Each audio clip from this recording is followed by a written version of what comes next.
In Hollywood, every decision can change a life. One yes can launch a career into immortality, and one no can cast a long shadow over what might have been.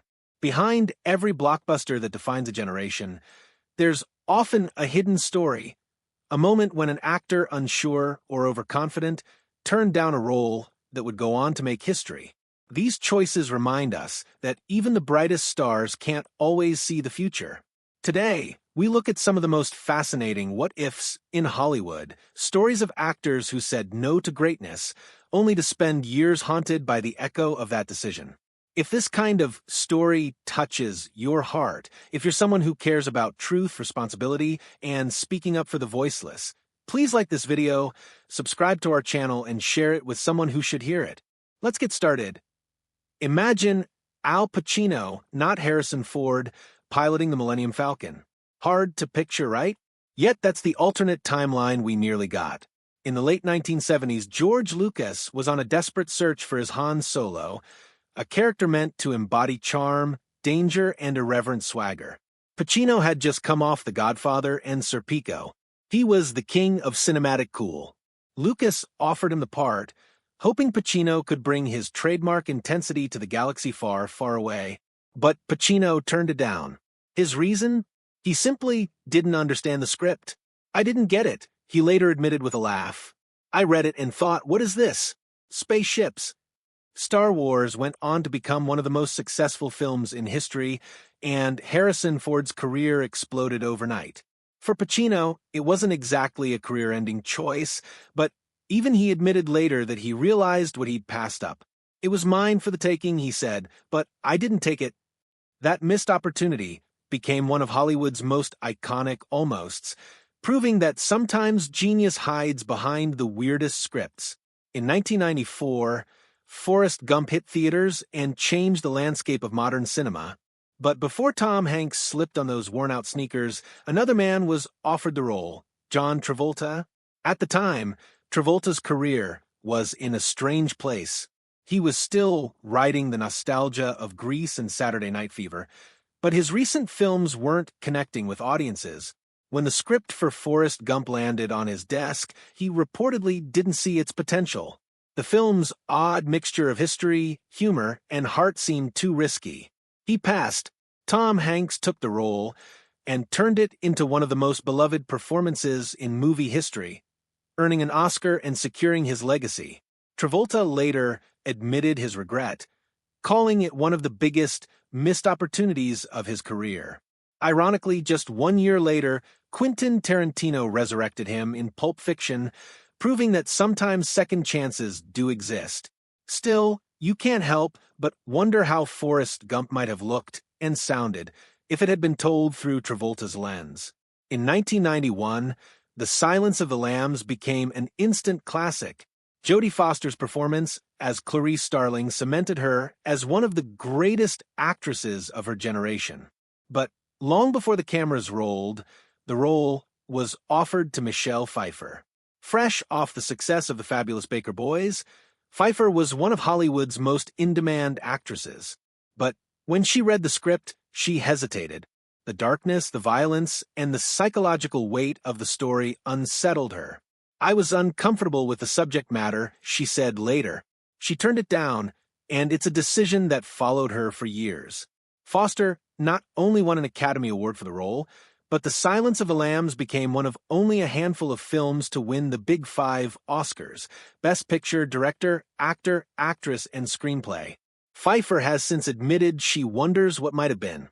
She went on to build an incredible career, but Clarice Starling was the one that got away. A reminder that sometimes fear of the dark can keep even the brightest lights from shining. Few stories of regret are as monumental as Sean Connery's. The legendary James Bond was offered not one but two roles that went on to define 21st century cinema: Gandalf in The Lord of the Rings and Morpheus in The Matrix. For both offers, Connery's response was the same: "I didn't understand it." He found the concepts confusing, too abstract, too heavy on fantasy and philosophy. So he declined. Peter Jackson's The Lord of the Rings trilogy went on to earn nearly $3 billion and 17 Oscars. Connery, who would have received a percentage of the profits, could have made over $400 million. Instead, Ian McKellen became Gandalf, and audiences around the world embraced him as the heart of Middle-earth. Connery later laughed about it, admitting, "I never understood it, but I sure understood the money I lost." It's a statement as legendary as the man himself, proof that even icons can misread the future. In the 1980s, Molly Ringwald was America's sweetheart, the face of The Breakfast Club, 16 Candles, and Pretty in Pink. But as she transitioned into adulthood, Hollywood offered her the script for Pretty Woman. At first glance, it seemed like a perfect fit, a romantic story with an edge. But Ringwald reportedly turned it down, calling it too adult and feeling it might not align with her image. The role eventually went to Julia Roberts, and the rest is history. Pretty Woman became one of the highest-grossing romantic comedies of all time, and Roberts became a global superstar, winning an Oscar a decade later. Ringwald continued acting, but her career never regained the same momentum. Years later, she admitted to feeling conflicted about the decision, understanding that the role could have completely transformed her career trajectory. It's one of the most striking examples of how Hollywood's shifting image expectations can make even the brightest, young stars hesitate at the wrong moment. It's hard to imagine The Godfather without Marlon Brando. His performance as Don Vito Corleone is cinematic legend. But originally, the role wasn't meant for Brando at all. It was offered to Jack Nicholson. Nicholson, known for his rebellious energy and sharp wit, was flattered but unsure. At the time, he felt he was too young to play the aging patriarch of a mafia empire. "Back then, I thought Indians should play Indians and Italians should play Italians," he said, explaining why he turned it down. His choice paved the way for Brando's unforgettable comeback and one of the greatest performances ever captured on film. Nicholson didn't regret it in bitterness. He recognized that Brando was the perfect fit, but he knew it was one of those rare times when walking away helped create a masterpiece. Before Keanu Reeves donned the black coat and sunglasses of The Matrix's Neo, the Wachowskis approached another A-lister, Will Smith. In the late 1990s, Smith was on top of the world with Independence Day and Men in Black. When he was offered The Matrix, he hesitated. The script, dense with philosophy and futuristic jargon, seemed too unconventional. "I just didn't get it," Smith admitted later. He turned it down to make Wild Wild West, a decision he would later describe as his biggest professional regret. The irony is that The Matrix became a cultural revolution, redefining science fiction and visual effects forever. Smith later praised Reeves, saying he totally nailed it, but the missed opportunity remains a turning point in Hollywood lore. The day one of the biggest stars of his generation chose the wrong universe. When Legally Blonde came out in 2001, Reese Witherspoon's bubbly brilliance as Elwood's became iconic. But the role was originally offered to Christina Applegate, who had just wrapped up her long run as Kelly Bundy on Married with Children. Applegate worried the role might be too similar to her TV persona, a pretty blonde who wasn't taken seriously. She wanted to break free from that stereotype, so she declined. Years later, she admitted she'd made a mistake. "I got scared of repeating myself," she said, "but I should have taken that leap." Witherspoon went on to win critical acclaim, turn Elle Woods into a feminist icon, and build a multi-million-dollar production empire off the character's success. Applegate, meanwhile, found redemption in later projects like Dead to Me, but Legally Blonde remained a bright pink reminder of what could have been. For every actor who regrets the role they turned down, there's another who thanks fate for steering them elsewhere.